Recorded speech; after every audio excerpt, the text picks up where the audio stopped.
Hozir bizda bu PLC'ning paroli bor. Buni buzib kiramiz bu dastur orqali. Tak. Bu yoqda biz PLC'mizni seriyasini kiritib olamiz. Anaqa modelini kiritib olamiz. Go to crack PLC bosamiz. Bu oyna almashadi.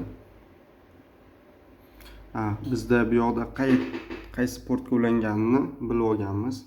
COM1 ga ulangan.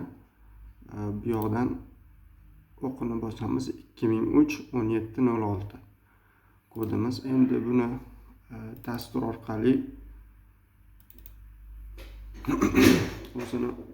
orqali kirib ko'ramiz.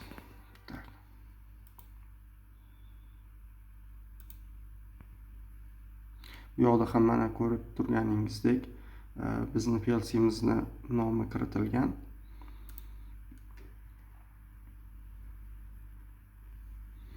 Tak, bu yoqdan biz avval ulanmaganligini tekshirib olishimiz kerak. Bu yoqda mana COM1. Agar bu yoqda sizda boshqa turgan bo'lsa, buni o'zgartirish uchun bu yoqdan o'zgartirsangiz bo'ladi. Okey, ulanganligini test qilish uchun buni bosamiz. Bizda muvaffaqiyatli ulangan. Chiqamiz. Endi buni o'qitishimiz kerak. O'qish davomida bizdan boyagi kodni so'raydi. Tak, bizga asosiy va PLC kerak bo'ladi. Bu yoqdan dalshi ketamiz. Yes to all bosamiz. Mana bizdan parol so'raydi. Bu yoqda biz 2 0 3 17 06 teraldi. Buni bosamiz va bu ketdi. Hozir o'qib turibdi. So'ng ichidagi projani bizga chiqarib beradi.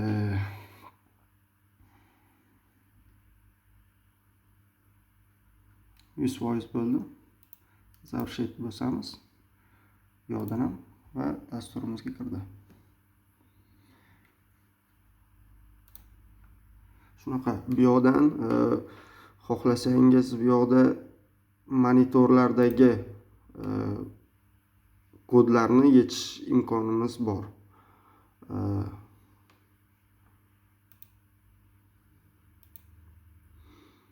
Mana bu yoqda bu yoqdagini ko'rinishi, bu yoqda Omron, Mitsubishi, bizga hozirgi Mitsubishi edi bu edi. Bu yoqdan tanlasak ham bo'lar edi. Bu yoqdan tanlasak ham bo'ladi. COM1 yana bir marta istasangiz tekshiramiz uni.